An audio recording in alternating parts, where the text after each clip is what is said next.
Good afternoon. My name is Stuart Leasor. I'm the founder of Chiselbury Publishing, and it's our first outside broadcast. And I'm here today with Chris Parker, who's one of my authors, and I would like to talk to him about a variety of things. We've got 4 other books published by Chris already on the platform, but on the 1st of October we have a new book coming out, Conversations with My Dog. And so I'd like to talk to you, Chris, about your book. So thanks for joining me today. Can you tell me a little bit about Conversation with My Dog? Who is this dog and why should we listen to him? Well, it's lovely to be here, and thank you for talking to me and for the interview. The dog is my Staffordshire Bull Terrier, Sam, who you just highlighted on the cover. And we should listen to him because he's one of my 2 very great communication gurus. And to put that into context, I started studying communication influence in 1976. I met a man who made me realise, I was a student at the time, I was studying to be a teacher, and I met a man who made me realise through his example that communication and influence, how we speak, how we learn to read and interpret other people and how we communicate with them, and then how we communicate with ourselves, really determines pretty much our life experience. Where the quality of our relationships, personally and professionally, is determined by the quality of our communication with others, and the quality of our relationship with ourselves is also determined not just by other people communicate with us, but how we communicate with ourselves. So I met a man who inspired me to begin studying this, and then several decades later I had a dog, Sam, my Staffordshire Bull Terrier. Yeah, we all had dogs. And yeah, absolutely. And I was already by then completely used to the idea of seeking for learning wherever I could find it. And I got so many lessons over the years about communication with my beautiful Staffordshire Bull Terrier. And what made it even more interesting is that, of course, a Staffordshire Bull Terrier is a breed that has had some bad press in the past. And people who own them and love them will be going, well, there's no such thing as a bad Staffordshire Bull Terrier, there's just bad owners. Yeah. And I think that might almost be the same with words and communication. There's no such thing as bad words. There's just bad users of words. There's people who are brilliant at communication for inappropriate reasons. They want to manipulate other people, they want to abuse other people to promote their own agenda. And then there are people who are brilliant with words and communication because they want to create that magnificent win-win. They want to help other people develop and grow whilst, maybe it being beneficial to themselves or maybe not. So the book, Conversations with My Dog, the science, art and magic of transformational communication, is a book about the lessons that I've learned from Sammy, my Staffordshire Bull Terrier, that connect with the lessons that I learned from my original teacher and others, about why we should all become great communicators. And it's a book that obviously fits into the area of business. Much of it is about how communication is so important in business, but it's also about the fact that there's no point being a great communicator in business if we're not a great communicator in our personal lives, because my sense is that however much our business, our work, our professional life matters to us, and it should, we should be doing the job of our dreams.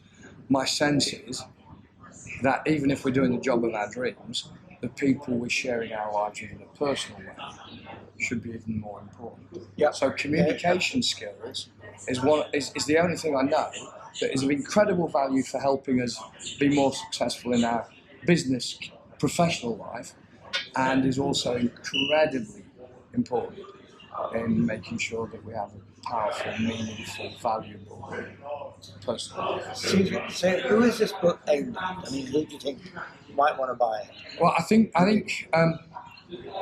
realistically it's going to appear in the business book shelves, because it's going to teach people how to lead better, how to motivate staff better, how to understand staff better and communicate with them the better. Vital importance The vital stuff. of leadership. Of delegation, of motivation, but also it teaches you how to get your next job. There's a chapter in that called Getting. I've spent several decades helping different individuals in different walks of life get the next job, and we're not trained to get the next job. We're trained to do a job. We're not trained how to get a job. Yep. I call it getting the job of your dreams, and it's a game. And like every game, there's rules and there's skills. Well, people will get jobs that they want because most other people aren't trained in how to play the getting a job game well. If you learn just how to play the getting the job game well just a little bit better, your chances really magnify because most people aren't good at it. Yeah. And it's back to communication and influence. It's back to understanding the people you're talking to, the employer, and making sure that you're a good fit for them. And first of all, that's the job that you really want to do. You know, I say in the case, too often the case. I say in the book that getting a job, playing the getting a job game, is a game of two hands. Employers don't want you to think you have the chance or the right or the choice to say no. Yeah. And we do. So we need to understand the employer and the job, and if we're sure that they're a good fit for us in terms of our skills, where we want to go in our lives, our values, our beliefs, the sort of people we want to work with, then we need to go and convince them that we're the right person. Yeah, absolutely. Yeah. And it works best. It becomes a game of two hands when the employer goes, "We want you," and you go, "I want to be with you." And if they go, "We want you," and you go, "I've realised I don't," walk away and find the other one, and they're allowed to go, "Not you." But equally, you don't want too much of that sort of dating, you know, where you both want a deal. It should be role playing. In the book I talk about the importance of well-packaged honesty. Yeah. Going for a job is about honesty. Good phrase, well-packaged honesty. Yeah. Remember that. It's honesty on its own won't influence people, just as, and there's plenty of research about this, facts on their own don't influence people to change. If facts on their own influence people to change, there'd be nobody smoking, for example. Yeah, exactly. So you need well-packaged honesty. You're going to tell a story. You're going to use language that relates to the audience. You're going to share beliefs and values that the audience agree with and connect with.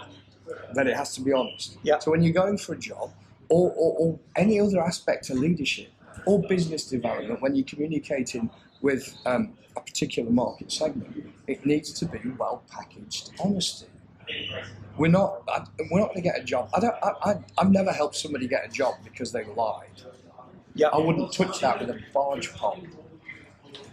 But also, often, we don't realise or appreciate, many of us, the skills we've got that make us appropriate. Absolutely. We're almost self-deprecating. Absolutely. Yeah. So there's an issue in the notion of well-packaged honesty. It's going, you have to be honest with yourself.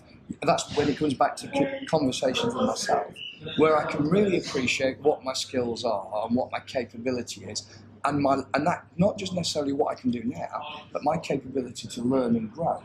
Because many people, when they're employers, they want us to be able to grow into a role.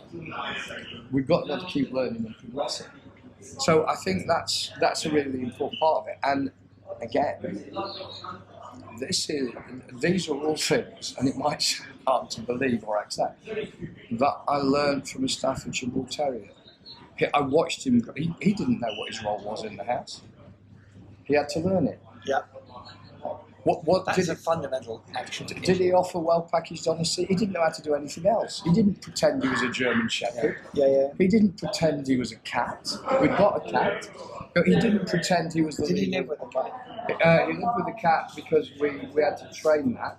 And in fact, the cat, very quickly, being a cat, realised, okay, the humans have taught the dog that I'm the leader of the cat. And I mean, cats being cats. Cats being cats. There's even a cartoon in the book because it's based on truth. It's well-packaged honesty again, where my dog would lay down and the cat would come past and just sit there and just put the claws in that big Staffordshire Bull Terrier cheek. Just sit there like that. And my dog would look at me and go, "Dad, I'd like to bite his head off, but I know I mustn't." Yeah. And we can learn. We live in a communication world. There's nothing more important in our world. Than No, and that's what we're about, isn't it?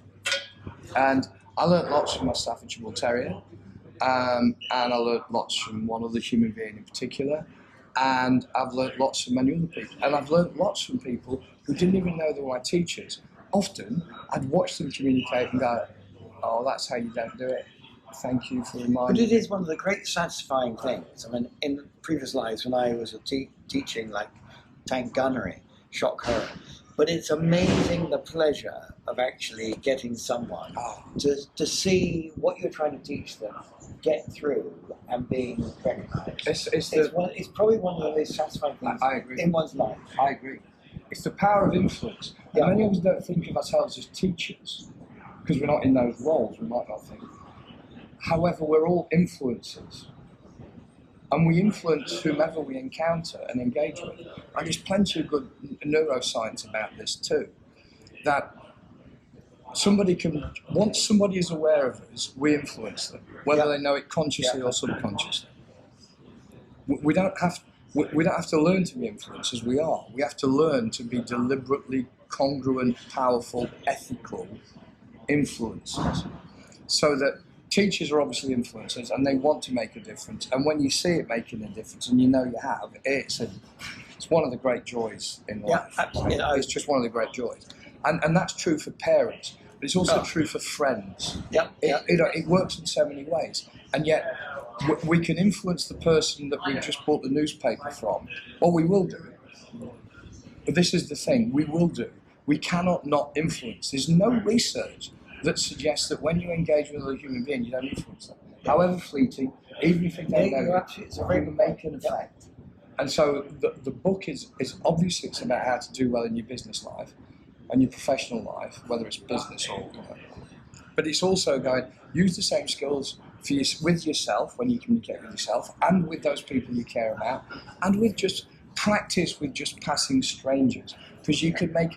Who knows the difference you make to a person's life by how you communicate when you buy a paper? It's amazing, actually, isn't it? Like saying thank you on the tube, isn't it? You know, and you can or someone says thank you to you, and it completely changes everything. Your whole atmosphere, your whole absolutely everything right. that day. Absolutely right. And it needn't even be the sound. Although, as I talk about in the book, the primary importance of sound. We think about words. I talked to you earlier about words. Sounds are more important than the words. Great counsellors, great psychologists know, great word therapists know that if the sound of their voice isn't appropriate for the person they're talking to, if the words are right, it won't have the same influence. No, absolutely, yeah. Sound matters, and yet beyond that, you of course, the way you say thank you or the way you talk to somebody, like when you buy a newspaper. Just the look you might give to somebody when they let you go first off the tube. And it completely changes. Absolutely changes the day. That's smart. I think, Chris, that's a great summary of everything we've discussed. So all I can say is, conversations with my dog, Chris Parker, thank you for being with us here today in King's Cross. Thank you.